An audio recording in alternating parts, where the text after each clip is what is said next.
So we got some NFL draft controversy to start off this draft process. And it starts off with Jayden Daniels, who is arguably going to be either the second or third quarterback off the board. It usually goes Caleb Williams, and then it's Drake May or Jayden Daniels. And again, you could switch either one around. It's pretty much either or. Then it's J.J. McCarthy. Then it's usually Bo Nix. And then it's Michael Penix. And then so on and so on. So this is arguably going to be probably the second and third quarterback off the board. So what happened? Well, it's actually his agent that is starting the stuff here. But it might not be his agent's fault. So the Washington Commanders brought in Jayden Daniels for an interview, right? Pretty common, right? You're about to have the second overall pick. You want to bring the guy in, see if you like him or not, and see how good he is. This happened with Chicago, where they only brought in Caleb Williams. No other quarterback. So that was kind of what Jayden Daniels expected. He expected to be the number 2 overall pick, so he'd get an interview with the Commanders. Everything would go great.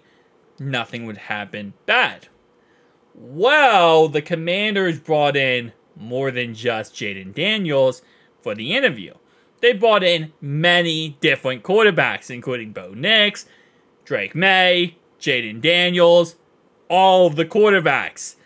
Which, to be honest, from a team perspective, that makes sense, right? You want to look at all your options available.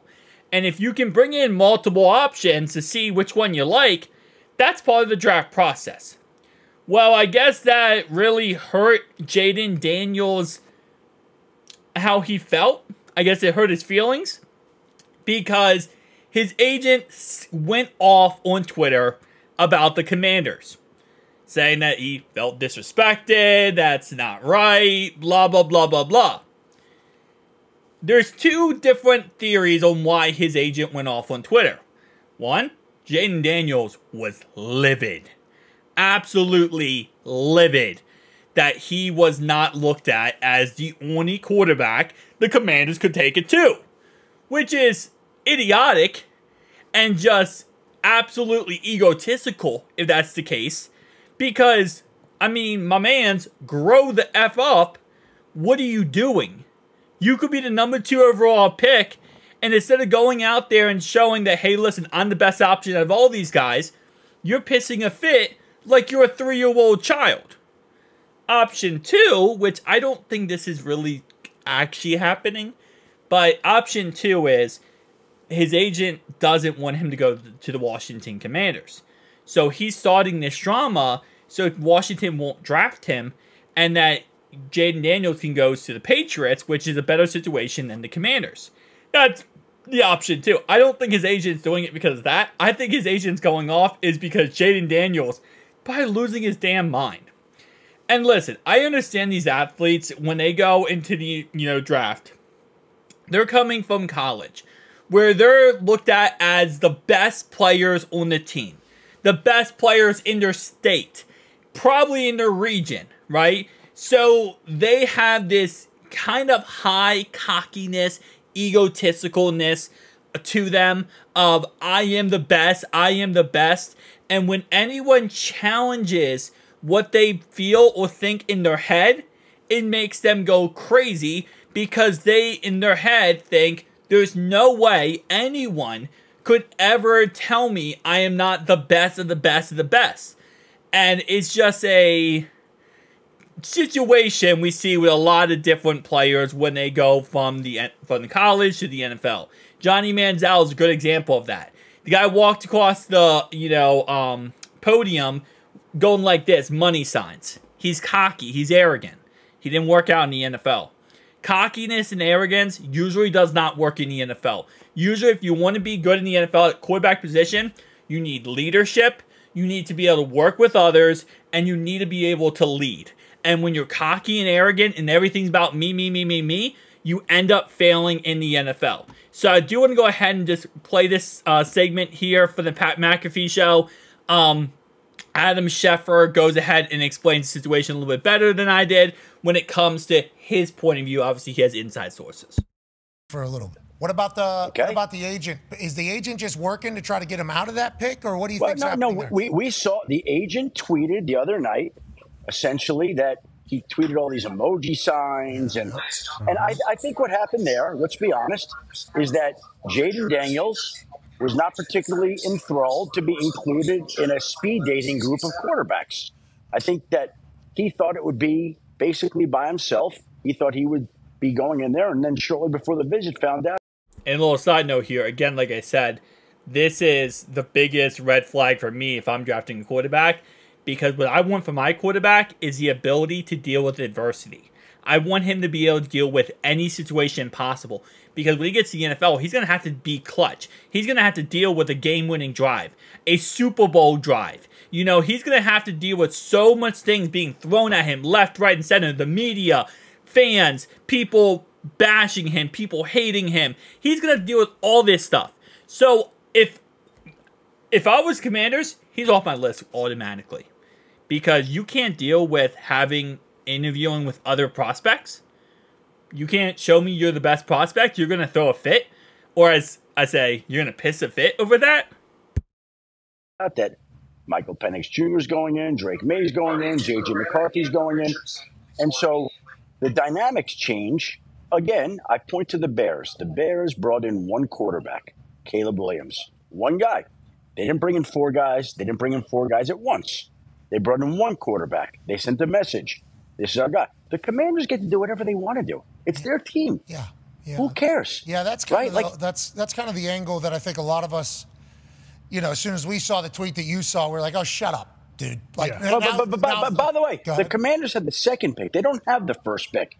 So now we all expect that Caleb Williams is going one, but he still hasn't. So you have to act as if anything could still happen.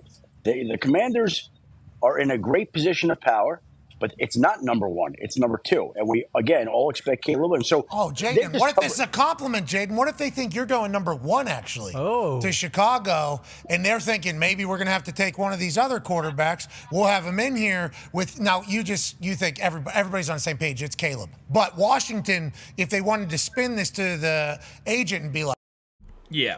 Again, now we're talking about theories. At the end of the day, if I'm an NFL commissioner, and what's funny here, right? NFL commissioner. If I am a GM, a head coach, or even an owner of a team, is if I'm, the Washington, obviously they got a new, unit, new squad or coaching staff. He's off my draft board immediately after this tantrum. He's off my draft board. But I'm going to go even farther. If I'm Gerard Mayo, a brand new head coach, and I want to make our team as best as possible, he's off my board as well. If I'm the the Giants at number 6, he's off my board. If I'm the Vikings at number 11, he's off my board. And then that might be crazy to say, because it's like, well, he's still a great player. He still has high upside. He's still going to be great in the NFL. And I get that, but when you act like this, and you're, the mentality of, if it looks like a duck, it quacks like a duck, it's probably a duck. That's what this reminds me of.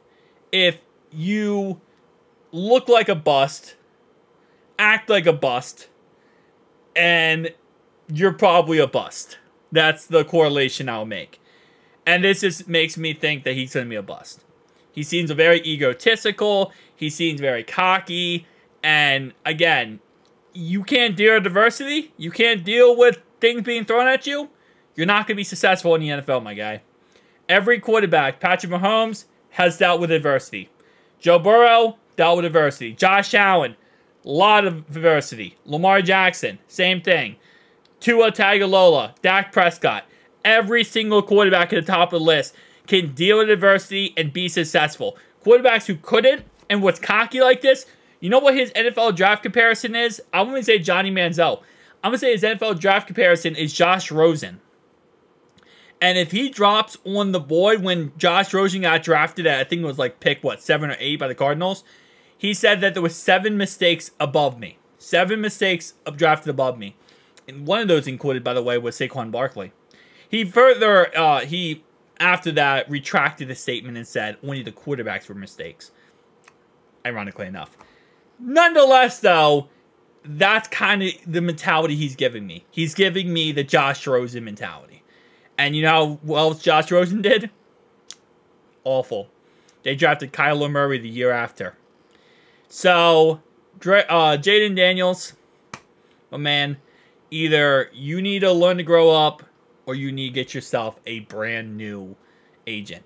Because even if this is a scheme to get you off of going to the Commanders because you think it's going to be a bust, you're marking yourself off for a lot of different draft boards.